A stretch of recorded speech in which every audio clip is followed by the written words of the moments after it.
ফেসবুকে পরিচয়, প্রেম, এরপর বিয়ে। মাত্র ১৩ বছর বয়সেই মা হয় জুঁই।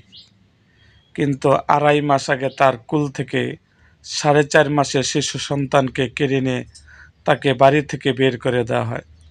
শেষ পর্যন্ত আদালতের শরণাপন্ন হয়ে ২.৫ মাস পর সন্তান ফিরে পেয়েছেন সেই কিশোরী মা।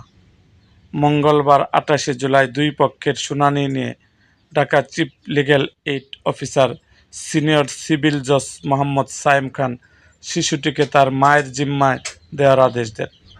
শিশু মা অনামিকা আক্তার জুঁইয়ের জীবনের গল্প সিনেমার চেয়েও অবিশ্বাস্য। ফেসবুকের পরিচয়ের পর প্রেম, এরপর মাত্র ১১ বছর বয়সে ২২ বছরের শাকিল ওরফে সাকিব মিয়ার সঙ্গে বিয়ে হয় তার। চলতি বছরের শুরুতে জন্ম নেয় তাদের একমাত্র সন্তান। কিন্তু ২.৫ মাস আগে সন্তানকে রেখে জুঁইকে শ্বশুরবাড়ি থেকে বের করে দেওয়া হয়। এরপর থেকে সন্তানকে ফিরে পেতে শুরু হয় তার আইনি লড়াই। গত ১ জুলাই ঢাকায় লিগ্যাল এইড অফিসে অভিযোগ করেন জুঁই। অভিযোগের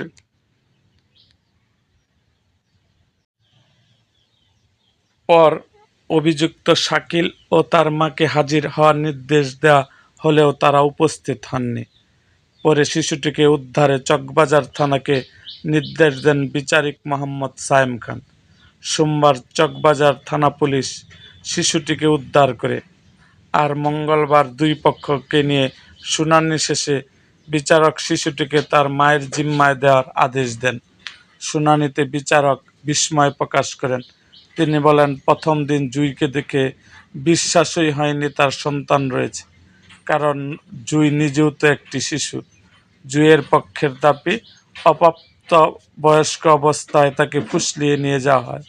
নির্যাতনের শিকার হওয়ার পাশাপাশি সন্তান জন্মের পর তাকে বাড়ি থেকে বের করে দেওয়া হয়। অন্যদিকে শাকিলের দাবি, জুঁই স্বেচ্ছায় তার সঙ্গে গিয়েছিল। সন্তানকে রেখে সে নিজেই বাড়ি ছেড়ে চলে যায়। পরে শিশুর অভিভাবকত্ব চেয়ে পারিবারিক আদালতে মামলা করেন তিনি।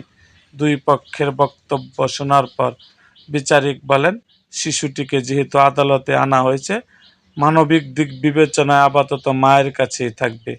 একই সঙ্গে মামলার পরবর্তী শুনানির দিন ৪ আগস্ট দিন ধার্য করেন বিচারক।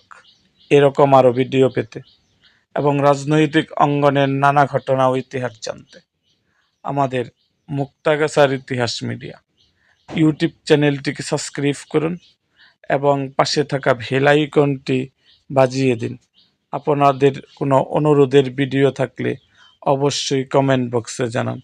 আজ এই পর্যন্ত, দেখা হবে আমার অন্য কোনো ভিডিওতে।